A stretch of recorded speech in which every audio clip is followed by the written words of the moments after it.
Hi, Shannon Waller here, and welcome to Inside Strategic Coach with Dan Sullivan. Dan, you said something the other day and just reiterated on our last podcast that I found really interesting. And you made a statement that there's a big difference between ambition as a destination and ambition as a capability.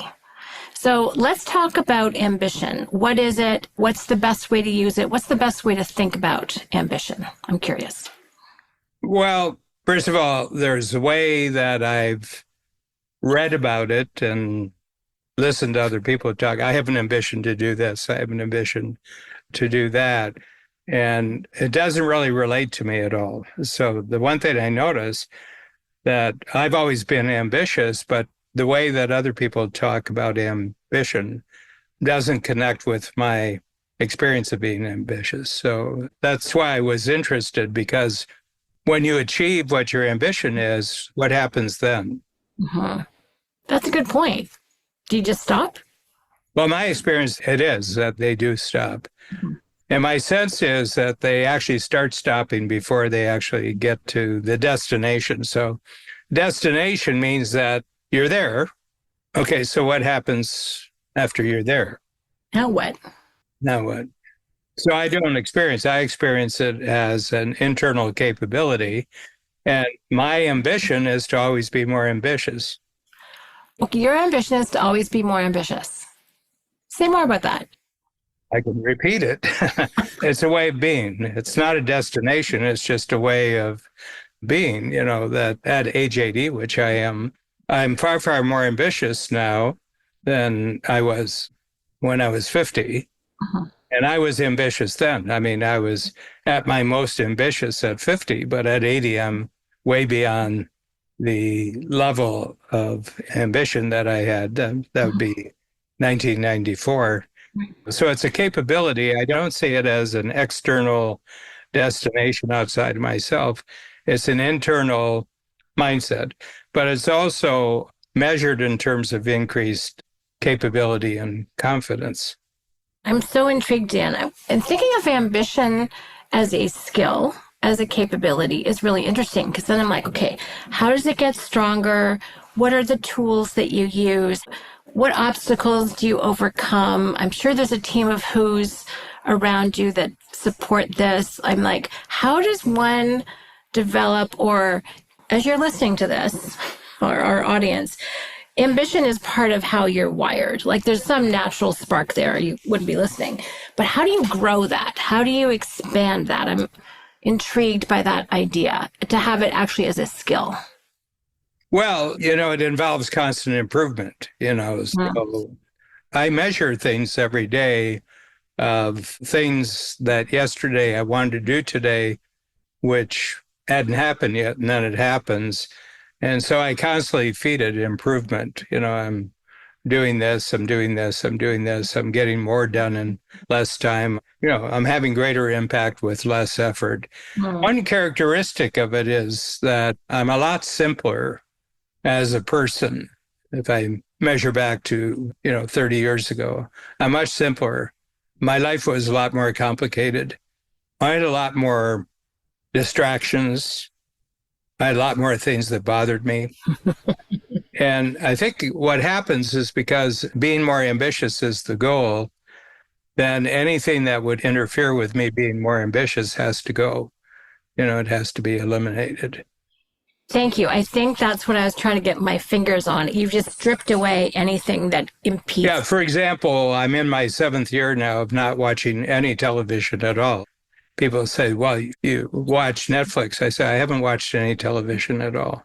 I haven't turned on the television. We have a television in Toronto that's sort of complicated. I wouldn't even know how to turn on the television right now. Well, I will tell you, because I've stayed at your house and the service is disconnected. Huh. You literally don't have access to television anymore in Toronto or Chicago. I did not know that. No, you wouldn't actually. That's something I never would have found out. No, you would not. Thank you for telling us. You couldn't watch it right now if you wanted to. Yeah. At our cottage, we have no television. I mean, people said, where's the television? I said, there's no television. Now, having said that, I find the internet really useful. But things that take up 2 hours of your time let's say, the news, in a day, the next day it's summed up in 5 minutes where it would have taken you 2 hours the day before. Mm-hmm. I'm a big sports fan, and I haven't watched any sports on television. But if it's a football game, there's only about 5 minutes of action in a football game, and you can see the highlights the next morning. And besides, if my team lost, I don't watch the highlights. Why would you watch your team lose? So it's only if they win. And then it's condensed down. I said, that's good. I got the value of the win, and I got the value of the great place, and I feel good. And you got the value of the time back. Yeah, it's about 800 hours per year, I estimate, for the first 6 years. So it's, close to 5,000 hours. And a lot of that went into reading. I'm a passionate reader. Mm-hmm. And I was noticing that the schedule, which included television, was interfering with my reading. So I've got all that back and, thinking, creating new stuff. It's been great. But the decider here is it's interfering with me being more ambitious. Anything that interferes with me being more ambitious, it's got to go. And so, Dan, that includes personal activities or habits like watching television, probably the ways that you do certain things. Your life is a lot simpler. It's true. Does it also include simplifying some people out of your life? Yeah. Well, I have a preference for people who are motivated by the same thing. Uh-huh. I mean, you like being around people who are like you. Uh-huh. But what I notice at 80, that a lot of the really ambitious people in my life are 40, 50 years younger. Okay. And I think that by being ambitious at 80, that I'm being a good role model for them. I think that's really true, Dan. And I see it a lot with our clients, like how you live your life at 80. And I see this a little bit more with the men than women, but they're like, whoa, they did not know that this was possible. They have no other models for people who are so prolific, so on their game, so health focused, great relationships, great clients, thriving business.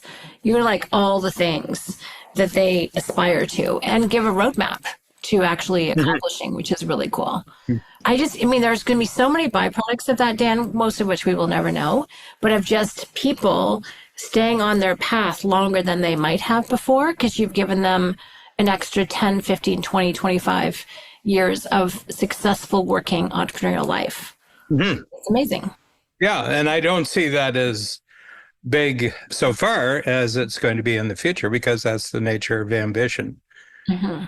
I have a very clear picture of what the impact of Strategic Coach, the company, which has great capability for me, but also how I'm personally performing at age 100. The impact is exponentially greater than it's right now. But I don't really angst about this. I don't angst about it because my feeling is that just by continually improving my ambition on a daily basis, it'll be exponential as you go along.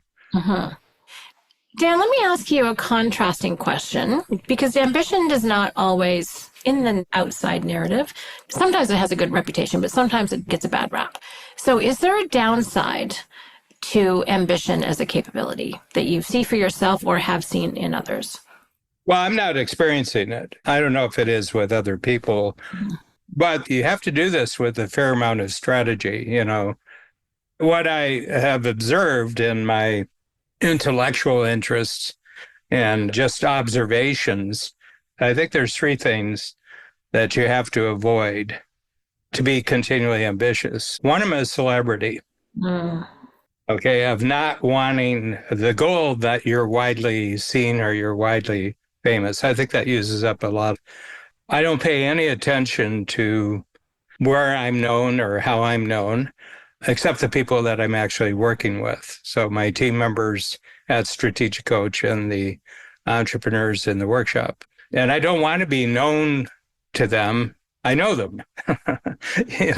It's a daily experience that I know them and we're working on stuff.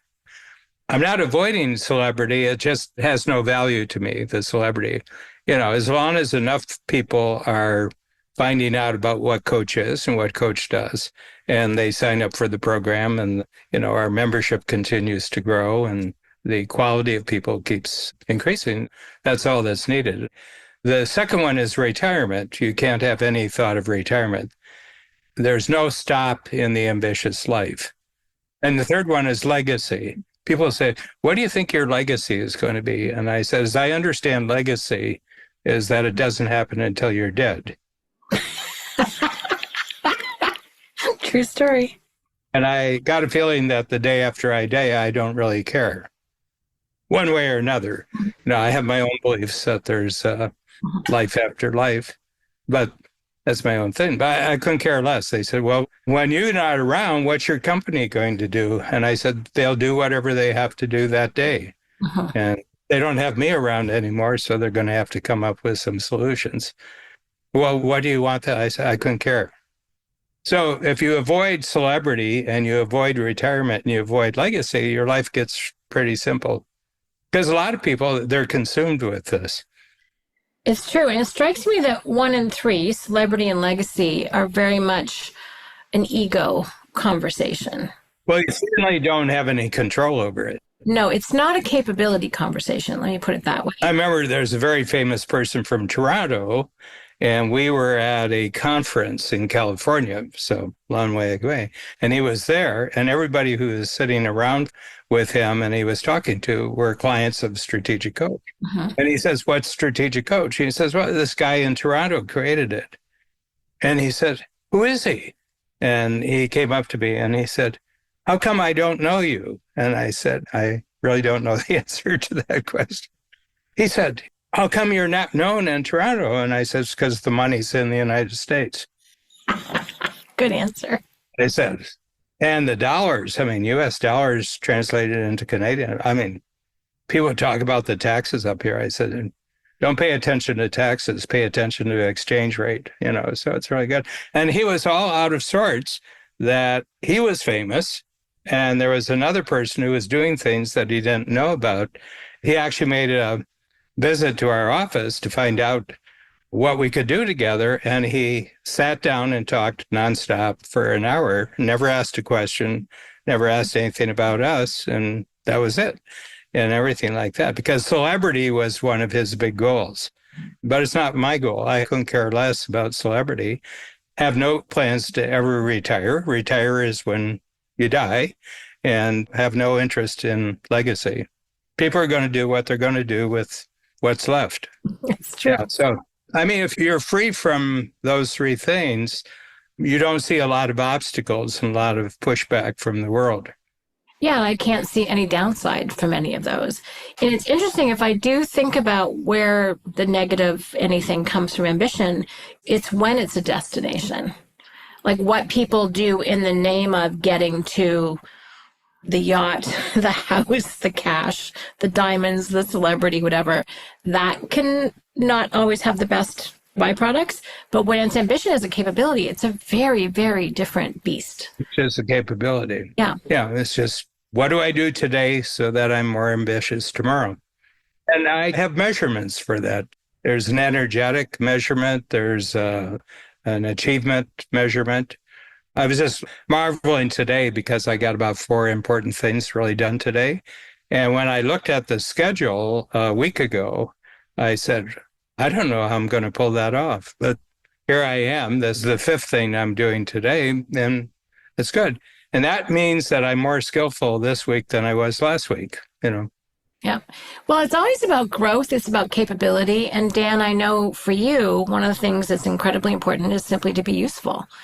So your ambition is all of those things rather than anything detrimental. It's always about value creation, capability, growth, expanded usefulness to people. So yeah, I'm having a hard time finding a downside with that. Well, who you are is who you surround yourself with, I'm just surrounded day in, day out with people who are growing. Being around non-growth people would be an obstacle to my ambition. So anyway, I was talking to someone the other day. She said, do you know the tens of thousands of people who've benefited from your books, from your podcast? And I said, I have no thought about that. she said, don't you sit back and think? And I said, no. I think about a lot of things. I don't think about that. It's not an interesting topic to me because it has no value to me. No. You've got the people that you know and the people you work with, and you're doing stuff together. That's what's important. It's fun. New things happen every day that are interesting. And I have my usefulness. Other people have their usefulness. If you can combine them, you get a bigger result. That's fascinating to me. Yeah. So what's this conversation done for you? It clarifies for me where to focus. Like, I do have goals. I do have ambitions that I would consider destinations, but that's kind of not the point. Those are byproducts of just simply being ambitious. So to really make things simpler, get rid of obstacles in the way of simply just continually being a growth-oriented, expansive, contributing person, that to me is what the capability of being ambitious means. And that's exciting. And that feels contributing, and that feels fun and interesting. And it's actually how to make each day, each week, each year better than the last one, is to focus in this direction. I find that exciting. Related to that, I'm very interested in history. One of my profiles, the Strength Finder, has context, and context is basically wanting to know where things come from. You want to know where ideas come from. You want to know how things got invented and everything. It's very interesting. I have these 5 historic role models, which I think we've done a podcast on. But one of them is the Greek mathematician Euclid. And everything that's built today, that gets built and that stays built, is based on principles, mathematical principles that Euclid, not much known about him, but it's about 300 BC. And he wrote these 7 books, and it's all the mathematical principles of the world at that time. And he, organized them, put them into a system. And when you think about it, everything that's happened since that book came out, anything that's been built properly and stayed up, as a result of what he did. And that's an inspiration to me, is to create things which support growth of other people who don't even know where the ideas came from. That's a great one. And the next one is Shakespeare. Shakespeare is the greatest thinker about human nature that ever existed. Great playwright, great poet, and everything. And there's not a paragraph of Shakespeare that you don't marvel at the intelligence of his understanding of bad humans, good humans, funny humans, lazy humans. And he just had this marvelous, but he was a playwright. He was an entrepreneur. As far as we know, the first actor who owned his own theater, who owned his own theater company, was very successful.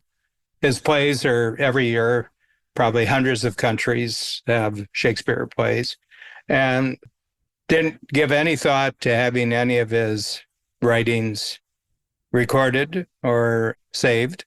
He had friends who did that, and they, fortunately for us, they did. And Johann Sebastian Bach, who I think was the greatest musical composer, and then James Madison, who's the brains behind the U.S. Constitution.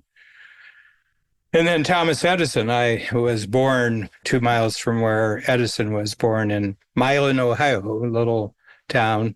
He basically created how research is done to produce technological breakthroughs. I mean, the electrification of large cities and movie cameras. He created the movie industry. He created the recording industry and everything like that. So people ask me, well, who are your role models and mentors living? And I said, there's not enough evidence yet for someone who's living that can compare with Euclid, Shakespeare, Bach, Madison. I said, we can see over hundreds of years that they did things, and they'll go on forever because they've been saved and reproduced and everything like that. And that inspires me. I'd like Coach to be that. I mean, if I have an ambition, I'd like Coach to be just as useful 1,000 years from now as it is today. Where we were talking about this before we hit record, and it was like, given that your thinking is so timeless, I would be surprised if that's not true, Dan. Yeah. And if it doesn't happen, I'm dead, and what do I care? On that note, we'll wrap And up. I will die. I will die. I have ample proof that in spite of your longevity aspirations, you do die. So What is it? No one gets out of this alive? everybody, I've checked into it, just about everybody I've read about died. Exactly. Well, there's lots of things happening while you are very much alive. So thank you for that, Dan. Anyway, Dan, great conversation about ambition. Great topic. And I've never expressed that my ambition is to be ambitious. There's just a great simplicity to that. There certainly is. And it's not a destination, it's a capability. Very, very cool distinction. Thank you, Dan.